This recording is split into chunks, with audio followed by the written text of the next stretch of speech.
ఈ మధ్య కాలంలో ప్రముఖ బాలీవుడ్ నటుడు సైఫ్ అలీ ఖాన్ పై దాడి జరిగిన సంఘటన ఎంతటి దుమారం రేపిందో ప్రత్యేకంగా చెప్పనవసరం లేదు. సైఫ్ పై దాడి చేసిన నిందితుడు బంగ్లాదేశ్కు చెందిన వాడని పోలీసుల దర్యాప్తుల్లో తేలింది. ఈ క్రమంలోనే నిందితుడిని పోలీసులు అరెస్ట్ చేశారు. తాజాగా సైఫ్ అలీ ఖాన్ పై దాడి కేసులో పెద్ద ట్విస్ట్ చోటు చేసుకుంది. ఈ కేసులో కరీనా కపూర్ను పోలీసులు అనుమానిస్తున్నారని సోషల్ మీడియాలో వార్తలు తెగ వైరల్ గా మారాయి. ఎందుకంటే ఘటన జరిగిన తీరు, కరీనా కపూర్ చెప్తున్న విషయాలు కొత్త అనుమానాలకు దారితీస్తున్నాయి. వాస్తవానికి దాడి జరిగిన సమయంలో కరీనా తన సిస్టర్స్ తో పార్టీలో ఉంది. ఇందుకు సంబంధించిన ఫోటోలు ఇన్స్టాలో పోస్ట్ చేసింది కూడా. అర్ధరాత్రి దాటిన తర్వాత కరీనా ఇంటికి చేరుకున్నట్టుగా తెలుస్తుంది. సైఫ్ పై దాడి జరిగిన సమయంలో కరీనా కపూర్ కూడా అక్కడే ఉంది. అయితే ఆమె ఆ సమయంలో సైఫ్ ని కారులో తీసుకెళ్లకుండా ఆటోలో ఎందుకు తీసుకెళ్లింది? ఆ ఆటోలో కూడా ఆమె సైఫ్ తో కలిసి రాలేదు. తన 7 ఏళ్ల కొడుకు సైఫ్ తో పాటు హాస్పిటల్కి చేరుకున్నాడు. కరీనా కపూర్ ఘటన జరిగిన రోజు తీరిగ్గా హాస్పిటల్కి చేరుకుంది. భర్తపై అంత పెద్ద దాడి జరిగింది, ప్రాణాలతో బయట పడతాడా లేదా అనే రేంజ్ టెన్షన్ అభిమానుల్లో ఉంది. అలాంటి టెన్షన్ కరీనా కపూర్ లో ఎందుకు లేదు అనేది ఇప్పుడు అందరిలో మెలుగుతున్న ప్రశ్న. ఇదిలా ఉంటే సైఫ్ పై దాడి జరిగిన తర్వాత పోలీసులకు కరీనా ఇచ్చిన సమాచారం, ఘటన జరిగిన తీరును పోల్చి చూస్తే రెండింటికి ఎక్కడా పొంతన లేకుండా ఉందని పోలీసులు చెప్తున్నారు.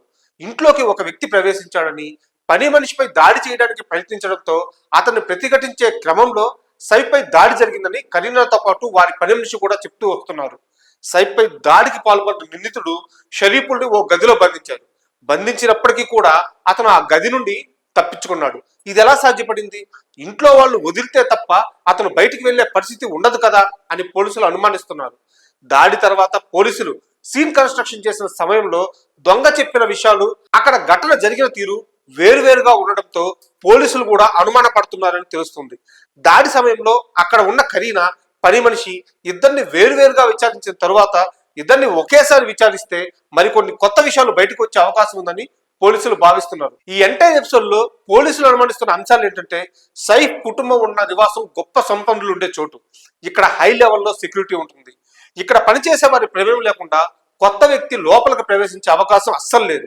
గాయపడిన సైఫ్ ను హాస్పిటల్కి తీసుకెళ్లే క్రమంలో ఆటోలో అతన్ని కూర్చోబెట్టి పని మనిషితో మాట్లాడుతూ కరీనా కాలయాపన చేయడం, సైఫ్ తో పాటు హాస్పిటల్కి వెళ్లకుండా 7 ఏళ్ల కొడుకునిచ్చి లీలావతి హాస్పిటల్కి పంపించడం వంటి అంశాలను పోలీసులు ప్రధానంగా పరిశీలిస్తున్నారు. త్వరలోనే కరీనా కపూర్ ని పోలీసులు మరోసారి విచారించే అవకాశాలు ఉన్నాయి. ఈ వార్తలు ఇప్పుడు పెద్ద చర్చను కలిగిస్తున్నాయి. కాకపోతే వీటికి ఎలాంటి అధికారిక నిర్ధారణ ఇంకా రాలేదు. కావాలనే కొంతమంది ఈ వార్తలను తప్పుగా ప్రచారం చేస్తున్నారా, లేదా ఈ కేసులో ఇప్పుడు వినిపిస్తున్న అనుమానాలన్నీ నిజంగా కన్సిడర్ చేయాల్సినవేనా అనే విషయాలు మాత్రం పూర్తి దర్యాప్తు తర్వాత తెలియాల్సి ఉంది. మరి ఈ మొత్తం వ్యవహారంపై మీ అభిప్రాయాలను కామెంట్స్ రూపంలో తెలియజేయండి.